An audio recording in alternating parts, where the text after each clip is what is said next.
Close your eyes. What do you see?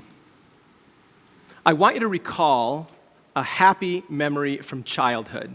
It can be anything, something as simple as sitting out on the porch with your grandmother drinking iced tea, or maybe some exotic vacation you took with your family. Whatever it is, go back to that time and place right now. What do you see? Look behind you. Turn around in your mind's eye. What's around you? What do you hear? Is it quiet? Is there music playing? Maybe there's conversation. What do you feel? Happy, obviously, but maybe a sense of anticipation and excitement. Or maybe it's just contentment and peace. Breathe it in for a moment. Okay, now open your eyes. What every memory in this room had in common was that it was an experience of a time when you were entirely and completely present to your surroundings, to yourself. You were, in every sense of the word, there. You were a human being. It's amazing what you can see with your eyes closed. And that's what I want to talk to you about today. About seeing, about being present. But this isn't some call to mindfulness. I want to approach the whole person. I want to talk about the body, mind, and soul. But in order to do that, we need to enlarge our frame of reference. We need to think on a bigger scale. And by frame of reference, I mean those things that serve as unconscious boundaries of our awareness. And the two most fundamental boundaries are time and space. But here's the problem. They keep getting smaller and smaller.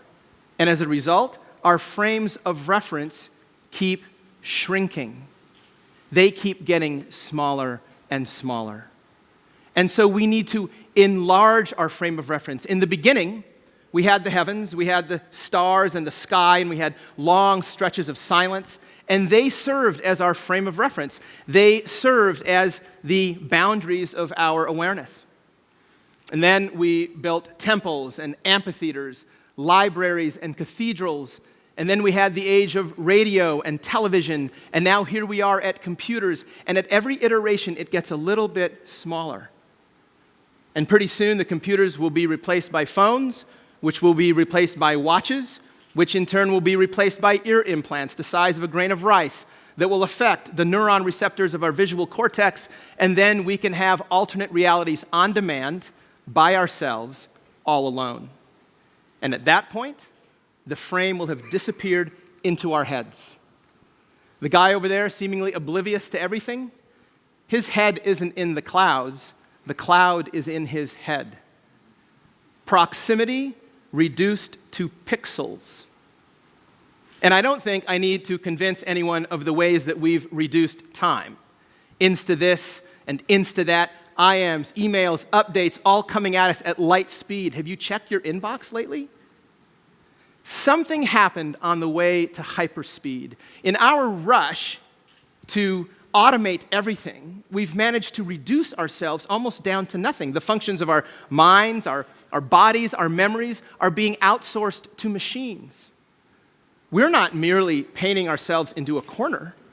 We're painting ourselves out of the picture. We're forgetting who we are.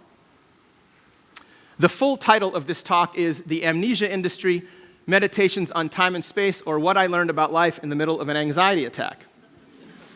Anxiety attacks, which I suffer from, are a very unfortunate coping mechanism in which I'm thrust into these dissociative states where I don't remember the past, and as a result, I don't know who I am. Sometimes they last for just a few moments. Sometimes they last for a few days. But what I've learned while in the middle of one is profound.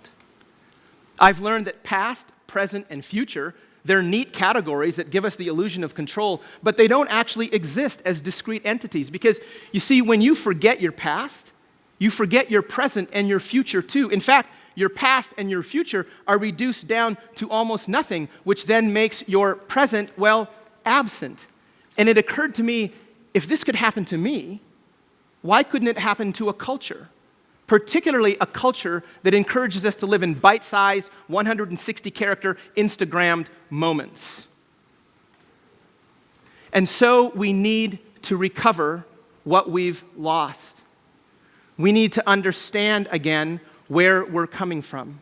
Surely this isn't the way we were meant to live, in these smaller and smaller spaces, in these discrete amounts of time. We need to enlarge the frame. The trouble is, it's getting late. Late modernity, to be exact, which, in case you were wondering, began on April 23rd, 2005, at 8:27 p.m. Pacific Standard Time, when the first video was uploaded to YouTube, an 18-second clip on why elephants are so cool. And now here we are, April 7th, 2015, almost exactly 10 years to the day later, and what began as an 18-second clip has morphed into 6 billion hours of YouTube videos watched every 30 days.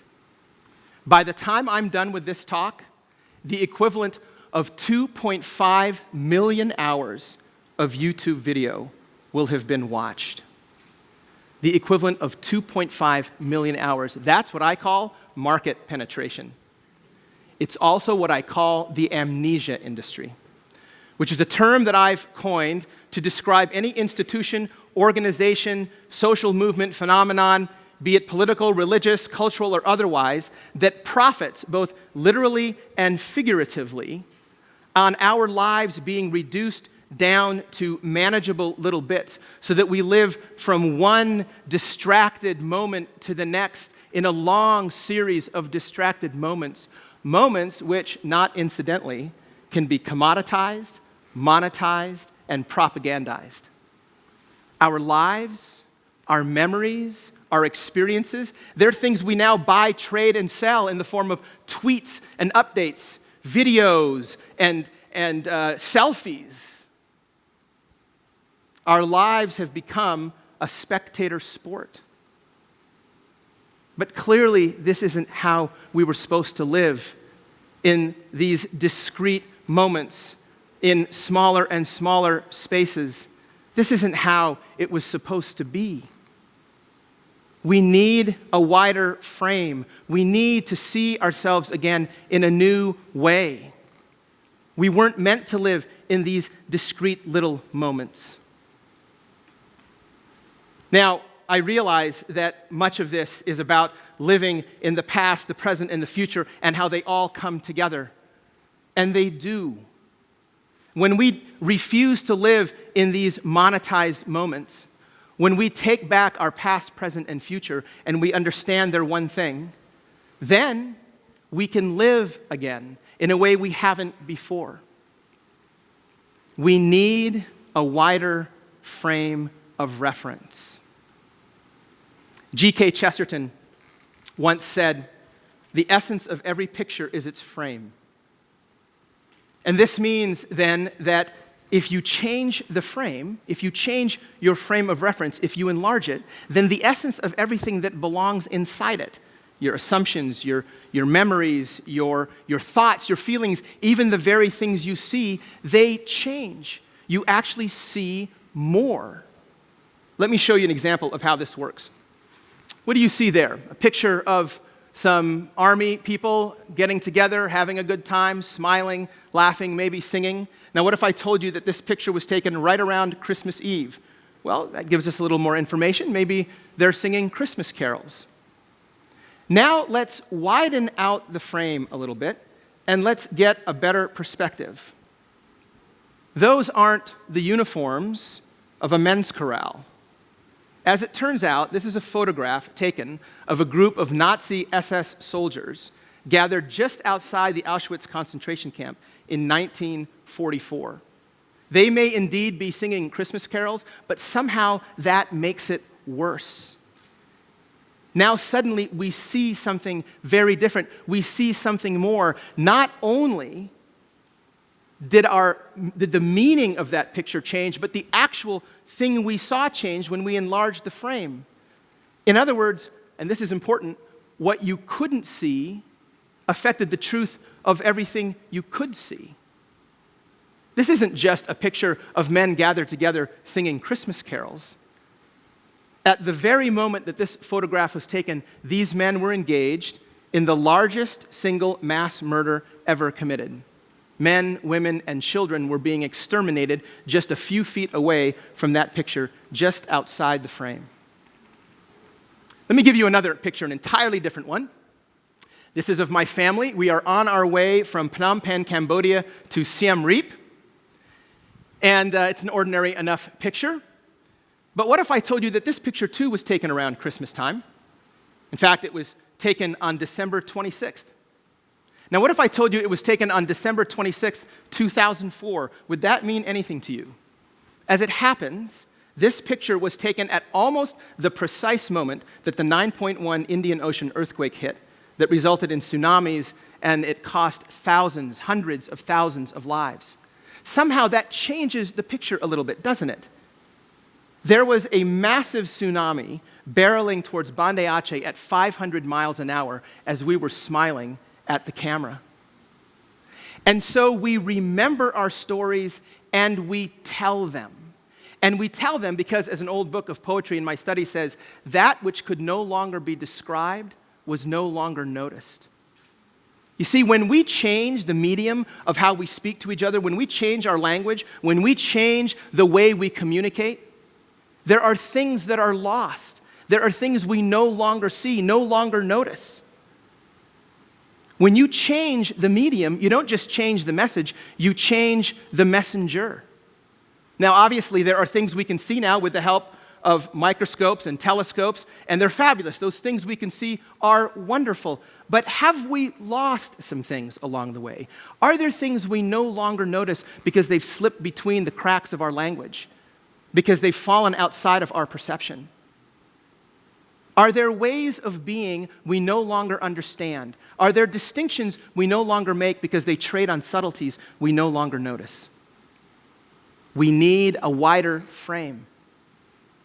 I was born and raised in the 60s in the rural outback of the Philippines, and I lived in the middle of hundreds of miles of wilderness. Our home is just off to the left of the seminary campus. There were definite advantages to growing up in the wild with missionary parents. Our home was right at the end of a dirt road, and there were no radios or telephones, and at night we'd sit out under the stars, and we would count. I mean, it was a canvas of 1,000,000 stars, and we'd count the number of sounds we could hear. I think our record was 24. I remember another trip we took to a remote part of the Philippines to spend a few days at a translating camp, and we landed on a dirt runway that was located just nearby a tribe of pygmies. There was a swimming hole there, a cold springs, where you could swim with ducks so wild they didn't know to be afraid of humans. These experiences taught me how to see. They taught me to pay attention. They gave me a wider frame of reference. One summer when I was in college, I spent a summer up in Alaska as a commercial fisherman, and I saved the life of a shark. It's a long story, but suffice it to say, when I released the shark back into the water, I had given it up as dead. When suddenly, by the bow of the boat, the shark surfaced, and it started to porpoise all the way around the boat, to the point where it got right to me. I was sitting on the starboard side, and the port side, or starboard side in the back, and the shark got up, its head out of the water, it looked at me, and then it turned around, and it slapped its tail on the surface, as if to say thank you. The skipper, who had been fishing all his life, couldn't believe what he saw. He'd never seen anything like this happen. He'd never heard of anything like this happen. He'd never read about anything like this happening. He didn't understand it. A few years ago, my wife and I were trying to get pregnant with our second child, and we had a miscarriage in 2009. And so our daughter Arabelle, 4 years old at the time, who had been pining for a sibling, we told her, you have to settle for a cat. And so it was, for the next year and a half, her campaign for a cat began. And it was nothing but cat until one day in the fall of 2010. Right before Thanksgiving, I picked her up from preschool, and I looked down at her homework. They had just assigned the kids to list 5 things they are thankful for, and I saw next to number 1, I am thankful for the brother or sister I'm about to get. What? I thought to myself, what happened to the cat? It's been nothing but cat, cat, cat for an entire year and a half. Where did this come from? I showed it to my wife later that night, and she was equally mystified. We both looked at each other, and we couldn't understand what happened. The next morning, my wife found out she was pregnant. Immaculate conceptions, time-bending, non-linear space, grateful sharks. This is the world of poets and mystics, of fishermen and physicists. This is a world in which the truth isn't measured in test tubes and statistics, where quanta can be two places at once, where you and I can be two places at once too, where time and space bends, where sharks can be grateful, where a small girl can sense her unborn brother because maybe she hasn't quite yet forgotten how to see. Close your eyes again. This time, I want you to be right here. I want you to be right in this room, right in this space. Feel, if you can, your heart beating. Feel your back against the chair, your fingers maybe on your lap or on the armrest. Be completely here.